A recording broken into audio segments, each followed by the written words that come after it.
Good morning. My name is Marian Stuckey, and I serve as a lead for Neighborhood Social Services through Columbus Public Health. In May, we introduced the Right Response pilot. After several weeks, we can clearly see the difference it's making due to the hard work and dedication of Columbus Public Health, Columbus Fire, and Police. Right Response has allowed us to be intentional and center around the needs of each caller, ultimately providing the space to understand and listen first, then address the crisis at hand, no matter how long it takes. I am grateful for the efforts of the Right Response teams, as well as City of Columbus leadership for the investment in this program. Since the pilot, there have been numerous examples of collaboration and really going the extra mile for those in crisis and in times of need. The introduction of mental health professionals at this important juncture in the emergency response system has allowed for increased time with callers, better assessment of their needs, and working to identify what the best response for each caller really is. There have been many examples that illustrate the success of this program. One example I'll share this morning is about a resident who called into 911 with a plan to harm himself in the coming days.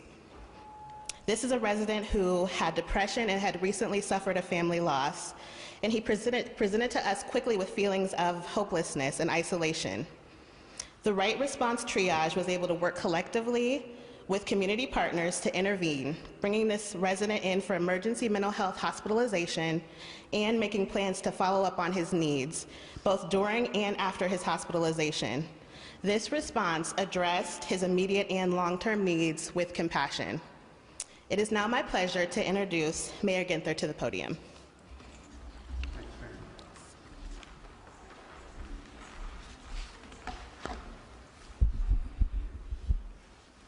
Good morning, and thank you, Marian, for all your incredible work, and to all your colleagues at the CARE Coalition, to Council President Hardin, to Chief Bryant, Commander Jeffrey, the Division of Police.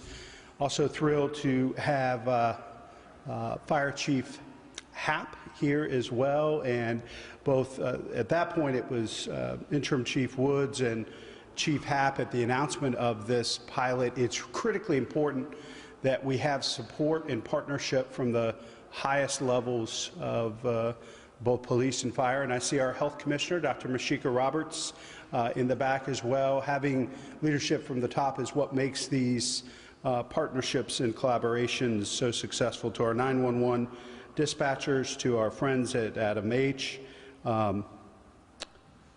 We say this often, but it bears repeating. Our police officers cannot and should not be all things to all people all the time. They are not, nor should they be, social workers, medics, mental health professionals. Don't get me wrong, our officers are very important to neighborhood and community safety, and they bring many important skills and experiences to the job. But their focus should be on what they were trained to do, what they were always intended to do, which is to help us address and prevent violent crime. I am so pleased to be back at Columbus Public Health today to discuss alternative response and its early success in the field.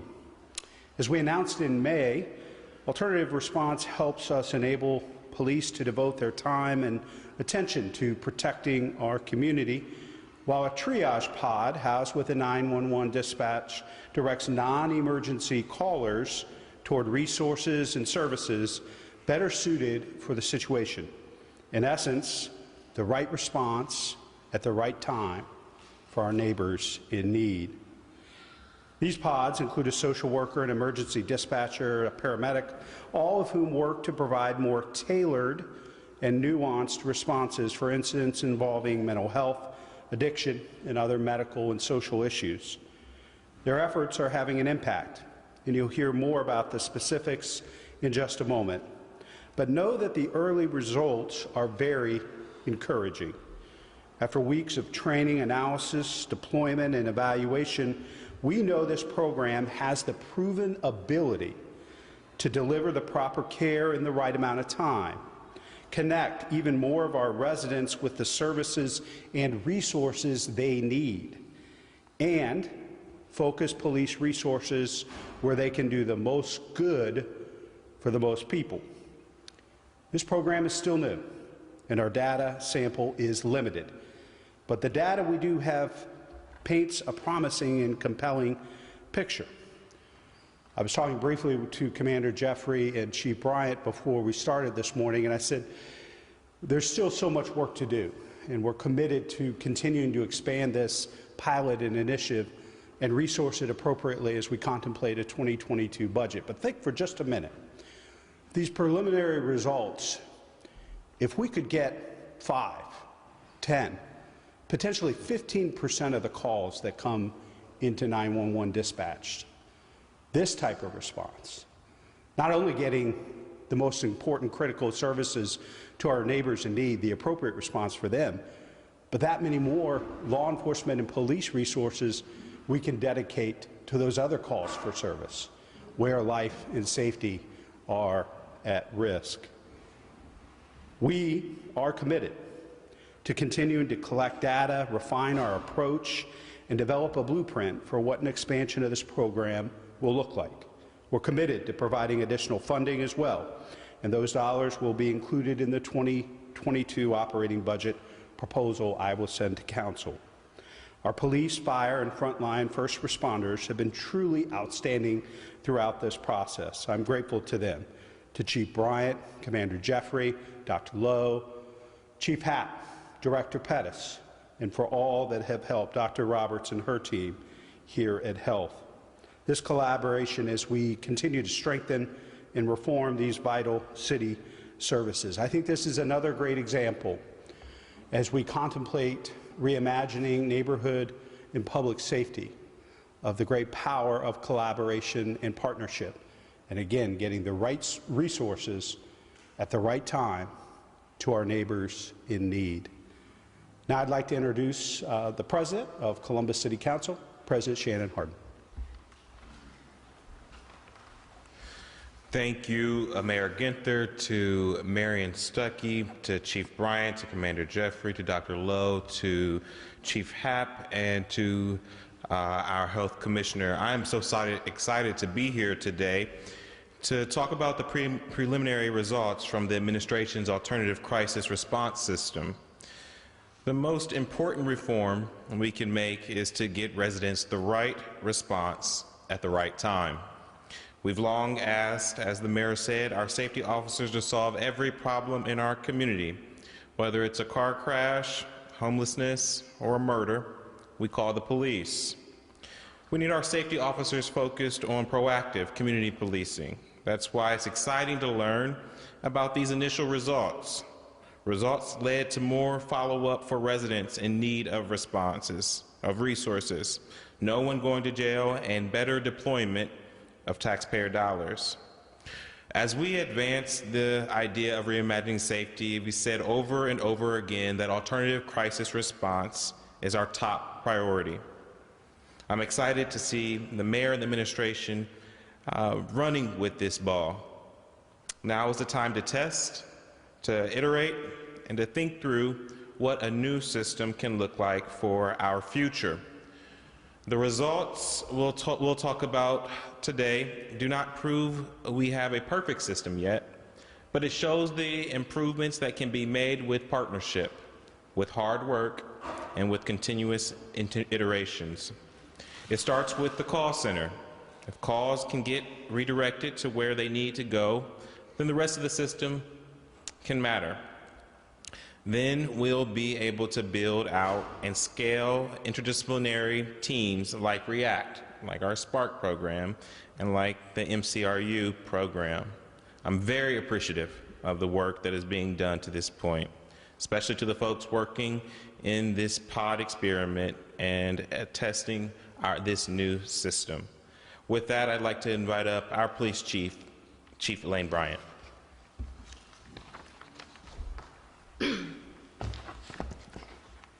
Good morning. Thank you, President Hardin, Mayor Ginther.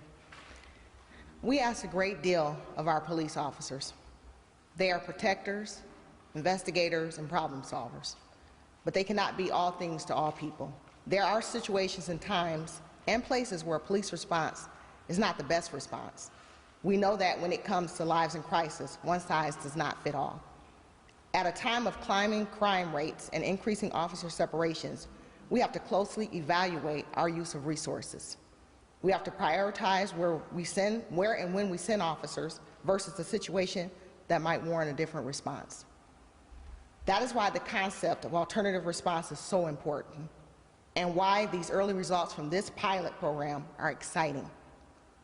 Done correctly, this provides better, more tailored responses to the needs of our community.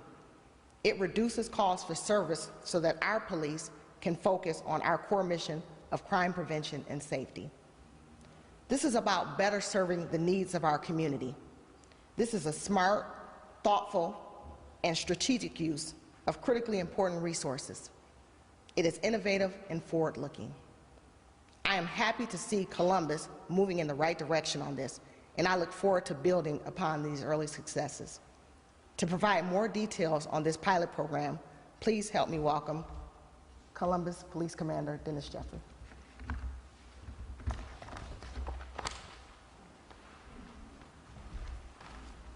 Well, thank you, Chief. Mayor Ginther, President Harden, I appreciate you having me here. And I want to say I've been involved in this project since its inception, and I've been in the triage pod, what we call it, every day predominantly, and I've been listening to these calls and watching this team work, and it's been amazing. I've been involved in mental health through the police department for a number of years, and this is a natural transition to kind of the work we've already accomplished. We've always known that initial call is really critical, how we analyze that call, how we triage that call to best get that call in the right direction. So this is a project that's really highlighted that. And I can't start by saying enough of our dispatchers, our call takers. They've been phenomenal, and they're really the first line. They're taking that initial call, and it's a tough job, and I've seen that firsthand as I've been out there, so I really want to give them kudos. They've been amazing. And also to our clinician who's been working this project, she's incredible. A lot of caring, compassion, empathy toward every caller, every time, and that's really important. That's why this is successful, because someone is talking to that person that can really dig deep, find out what's going on, and determine, should we send the police, should we send EMS, or is there another alternative that we can send to get that person the help they need. One unintended consequence or a benefit we've seen is sometimes we do still send officers EMS, but what our clinicians been able to do is talk to that person while those units are en route, begin that de-escalation process, gather more information, so there's a much safer response when those units get there. Instead of someone showing up at your door unannounced, you now know who's coming, what to expect, and kind of provide instructions on how best to safely encounter those officers or those medics. So, like I said, this has been a fantastic project for me, and I'm really excited about the future of it, and I'm excited to continue to work on it. So it's my pleasure now to introduce Dr. Lowe with Columbus Fire.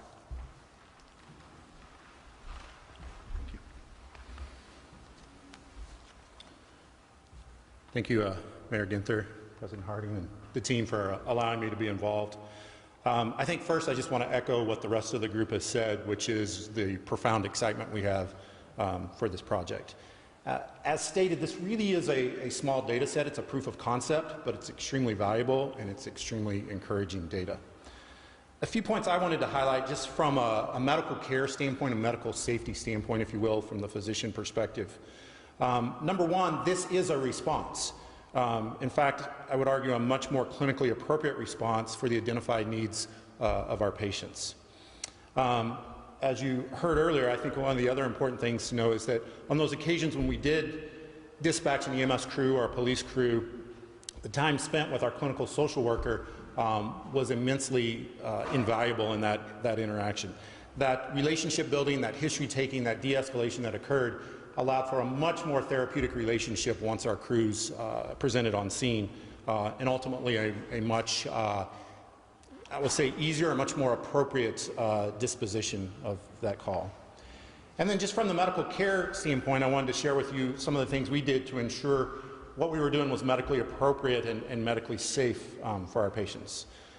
First, with each incident, we actually did a review the next day to make sure that there wasn't a call back to 911 or a redispatch for that individual, for that address, just making sure that we had appropriately handled and not just delayed a response. Secondly, each of those individuals or each of those patients received an attempt at follow-up via phone or an in-person visit the next day from our resource teams through fire and EMS. And then thirdly, we use what we have as a standing report, a 72-hour return, if you will, to make sure that none of those individuals, none of those patients had a medical need or a medical dispatch to them within 72 hours of that. And in each of those cases, we were very successful. No 72-hour returns, no 24-hour callbacks, and good follow-up with each of those. So in summary, I would say from the medical aspect, from the medical oversight aspect, extremely comfortable with the care we have provided, extremely excited to work on further development of an alternative response model. And with that, I'll turn it back over to Mayor Ginther.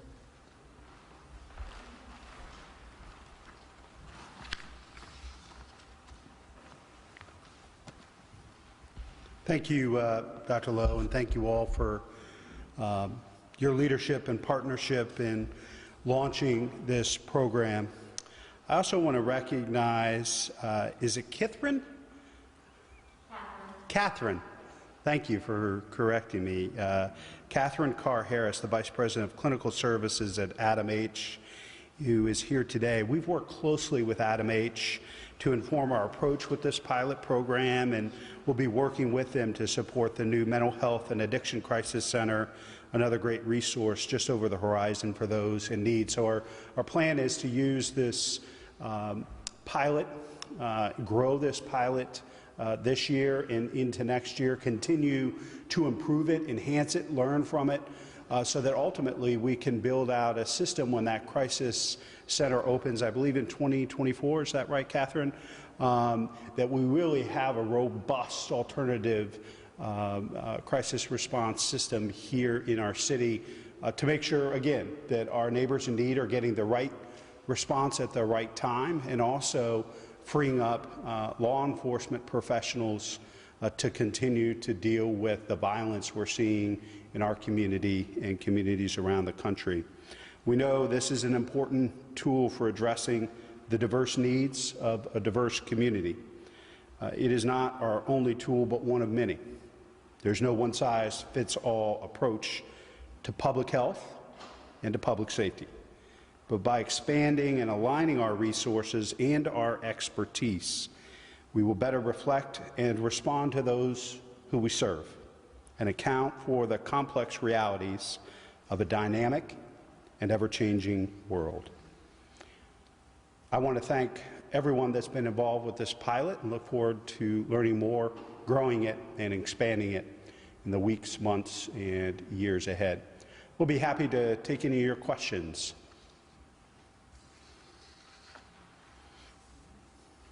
Tom. Good morning. Are you satisfied with the early stages of this program that indeed the right response has been offered? In other words, I guess what I'm asking is, have there been any situations where you sent social workers or the like and realized, oh, wait, we need to send police instead? Well, I'll let Commander Jeffrey speak to those details, but you know, some of the things that were mentioned, but I'll reinforce that I think in 60% of the cases, Commander, no law enforcement response was required at all. No one was arrested, taken into custody, or jail through this response. So, I mean, in many different respects, this has been highly successful. It's small. We know it's a limited amount of time, but based on the data we have at this point, it's very encouraging. But, Commander, do you want to speak to the specific question that Tom asked? Yeah, so safety is our #1 goal always. So that's why we have, so if you think of the pod concept, we have a clinician, we have a dispatcher, and we also have a CFD firefighter paramedic listening to the same call. So they're all listening to that call kind of from a different viewpoint, listening for any safety issues. And they want to make sure, you know, A, that person gets the right help they need in the moment.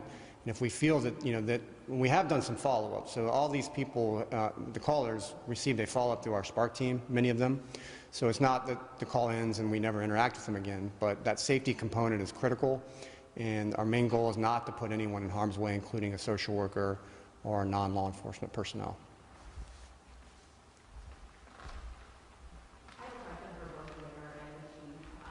We're talking today about the alternative response program. Last week we had a press conference about the ATD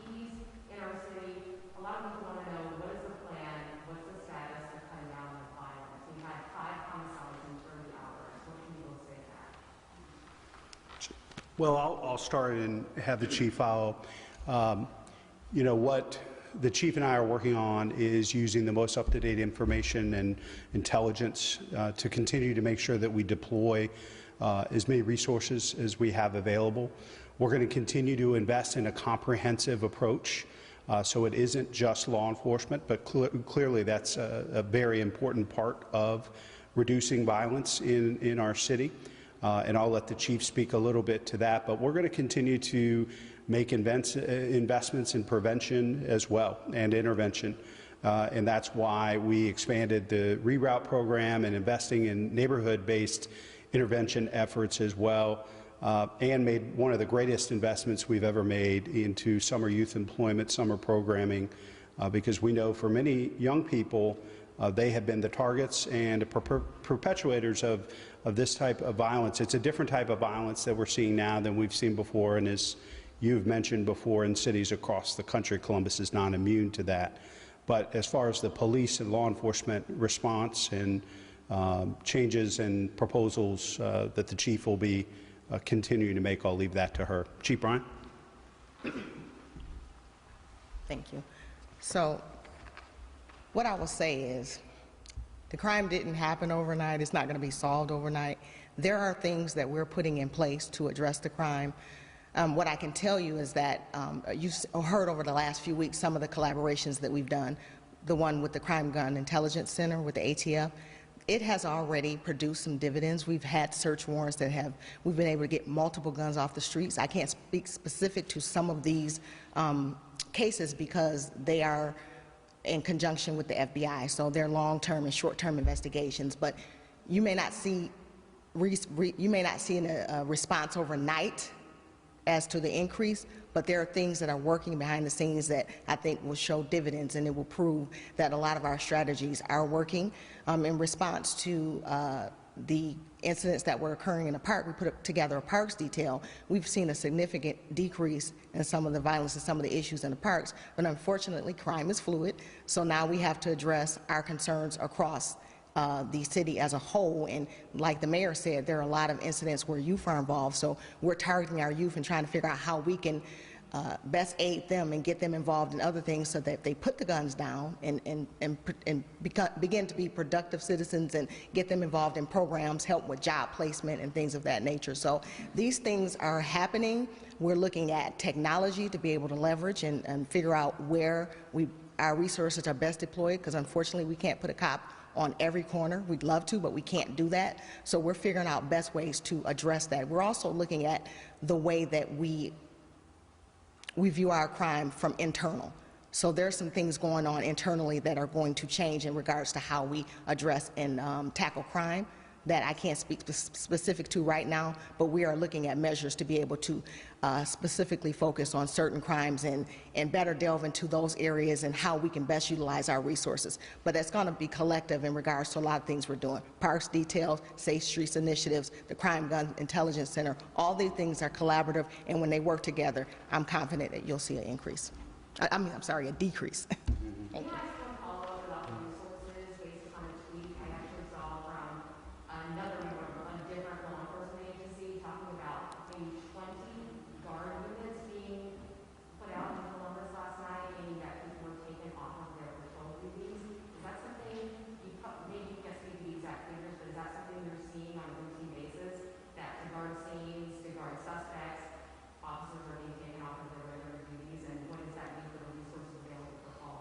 So no. So our patrol, me and Assistant Chief Potts are very, very particular about our patrol. We know how important it is to keep officers on the streets and making sure that they're addressing the crime and patrolling their neighborhoods. So we are very, very careful about pulling resources from patrol duties. Now, what you will see is resources being reallocated to different initiatives, but those aren't officers that are responding to calls. So we're looking at ways to be able to, like I said, be able to utilize our resources as best as we can with what we have. We are looking to increase personnel. That's going to be extremely important going forward with some of the initiatives that the mayor and city council and we're trying to put in place.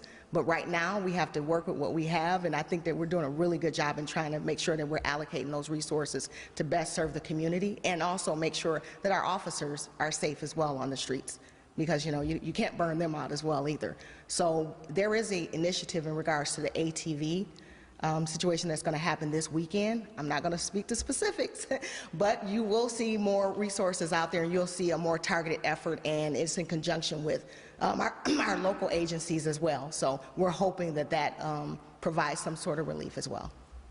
Yeah, I think it's important too. The chief spent a lot of time at roll calls and with our officers throughout the city, and I think we've seen some positive results with respect to enforcement and an increase in taking guns off the street. Part of the partnerships the chief spoke to there, but I think her spending the time with our officers, hearing them out, listening to them, taking in suggestions, consideration, but also challenging them and supporting them.